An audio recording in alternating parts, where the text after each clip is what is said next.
Good morning. This is July 25th. My name is Doug Griffin. This is my Sunday school class. We've been going through the book of Genesis.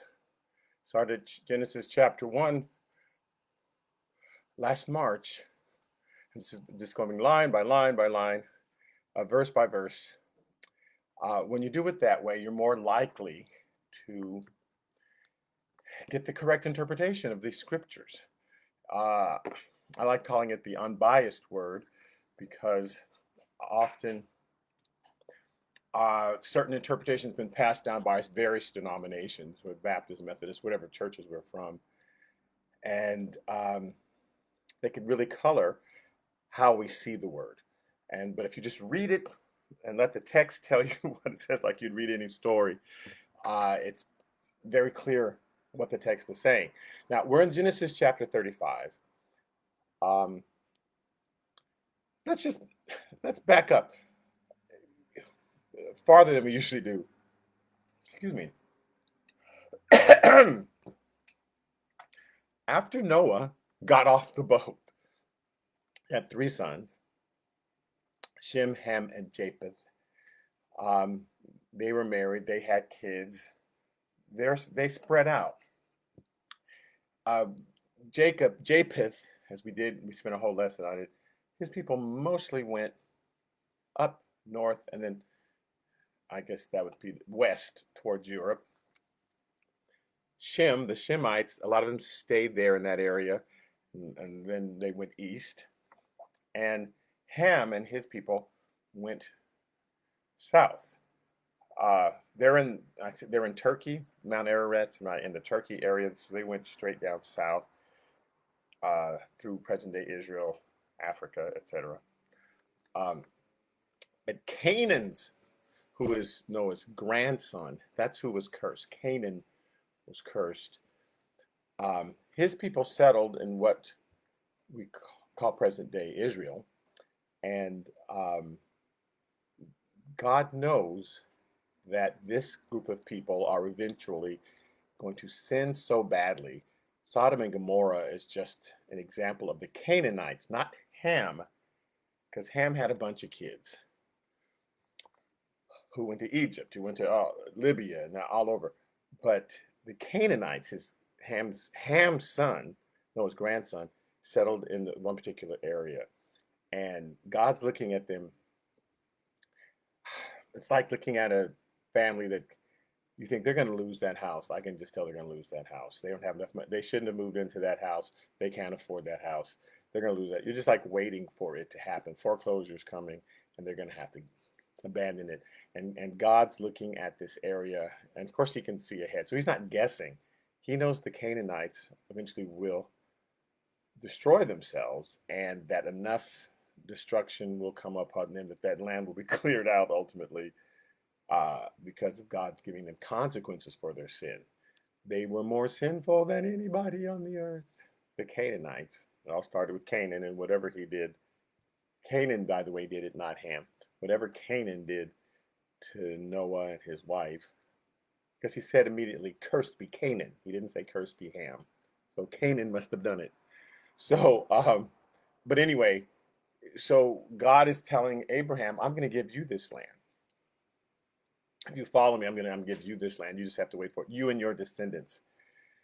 But so far, Abraham had only bought a cave where he buried his wife and where he himself was buried, up near the cave of Mamre. His really good friend Mamre sold him some land. Isaac didn't buy any land, but he settled down in Hebron, uh, near where the Palestinians today live. The Palestinians, I'm sorry, but in that area, near it, not in that area, but near that area. He settled because no one else was there, but at any time, any of the Canaanites could have come and run him out and get out of here, So that wasn't their land.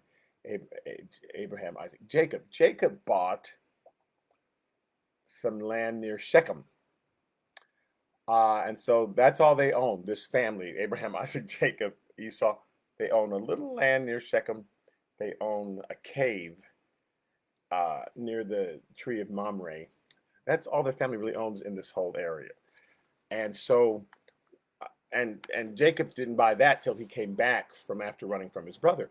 So when Jacob offers Esau, "Hey, I'll give you this porridge if you give me your birthright," Esau's thinking, "Okay, because what do we own? We don't own anything."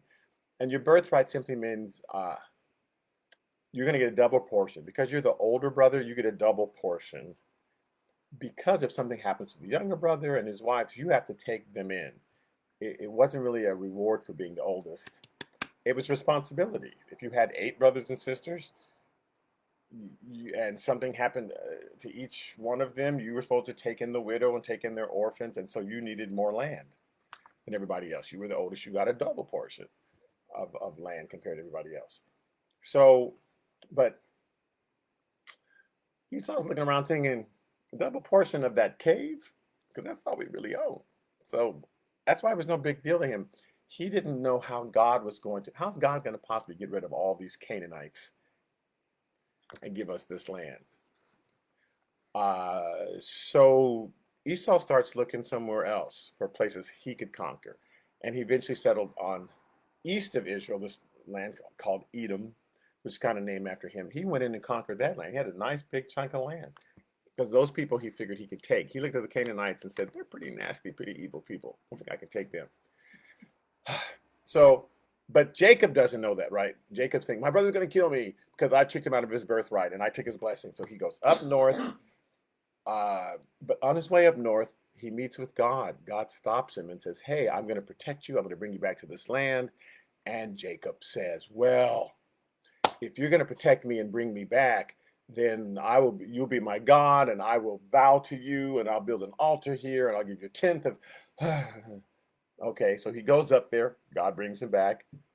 He runs into Esau, and Esau's cool because again, Esau has no vision. This is why before they were even born, when it says, "Jacob have I loved, and Esau have I loved less," is a better translation, because Jacob at least kind of saw the possibilities, but Esau didn't. Esau's like, you can have that. Because what is it? It's a cave. That's all we own. So, plus he'd already spied out this other land. Now, Jacob has a problem in that he doesn't understand who God is going to bring the promise through. So, Abraham had one son that the promise came through. Isaac, right? Ishmael was kind of a goof. Isaac had that one son, Jacob. The promise is going to come through. Jacob has 11 sons at this time, and he is fixated on Rachel and her son. This is who God is going to continue the line through. He's positive. He's not paying any attention to his 10 other sons or his daughter Dinah. We know we had at least one daughter. Not paying any attention to them because he believes God sent Rachel to me. That's who I was in love with. Now, just reminding us, and then I'm going to go fast, that when Jacob was tricked into marrying Leah by his uncle, on the seventh day, that's when they have a 7-day feast, and at the end of the seventh day, he lifted up the veil and went, oh, oops, I got the wrong sister. And Laban said, oh, my bad. Well, you can marry Rachel, but you can marry her tomorrow and then work for another 7 years to pay for her. So he was married a day, they were married a day apart. And Jacob went back and forth to Leah and Rachel. Now, sometimes it's hard to tell God's will. They did not have a Bible. A friend of mine the other day said, you got to give them a break. They didn't have a Bible. I said, no, but they had actual visitations from God who would show up and tell them what's going to happen. So, but I understand, which way should I go? I don't know which is God's will. So God was very meticulous in showing them which way they should go. He married both Leah and Rachel, married them a day apart. Leah had a baby, Reuben. Leah had another baby, Simeon. Leah had another baby, Levi. Leah had another baby, Joshua, and that should have been, is this a coincidence that God keeps blessing Leah and not Rachel? that he was so fixated. And sometimes we can be so fixated, I know what God wants, that we're missing what God is doing because we think, oh, you've got our eye on the door he's going to go through. Now he's opening all kind of windows and all kind of mailboxes he's opening up, but we're looking at that door. He's going to come through that door any minute, and we're not seeing what God is doing. So uh, Rachel got upset here, and he makes love to her servant and has a couple kids, and so then Leah has two more kids with her servant, and then Leah herself has two more kids. So Leah has 6 kids. In fact, Leah has 7 kids, 6 sons and a girl. And then Rachel finally conceives because God's kind of making, I'm trying to show you who I have chosen. We all know that the tribe of Levi became priests before God. We all can look back and say, oh, Judah, that's where David come from. Solomon came from. That's where Jesus came from. That's Leah's child. Obviously, God was blessing Leah. God didn't do that accidentally.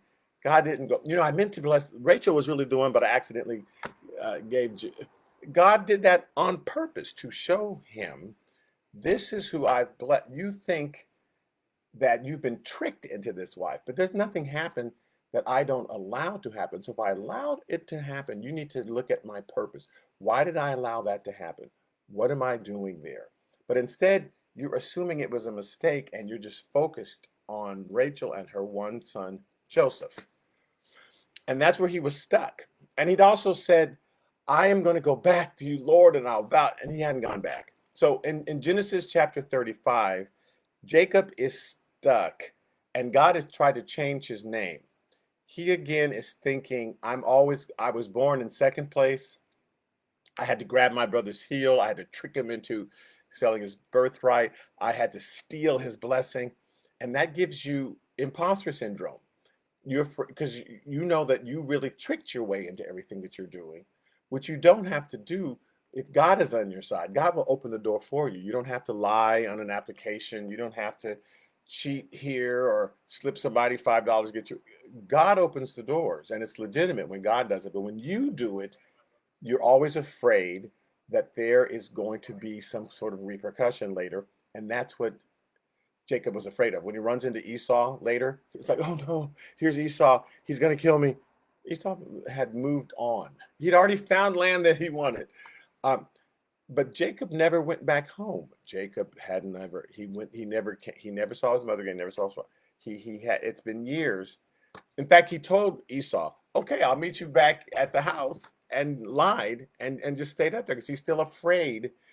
He's still not accepting anything. So here, in Genesis chapter 35, verse 1, I'll just remind us, God said to Jacob, arise, go to Bethel and dwell there. Stay there for a while and make an altar there to God who appeared to you when you fled from the face of Esau, your brother.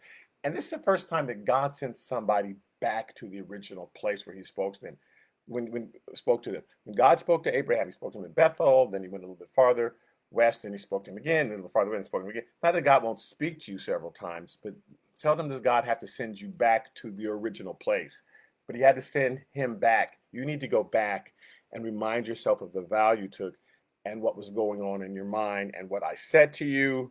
So in verse 2, Jacob said to his household and all who were with him, put away all the foreign gods that are among you, purify yourselves, change your garments, because they had all collected all these foreign gods while they were dealing with Laban and his group, when they were dealing with the people at Shechem, where Jacob had bought land at Shechem.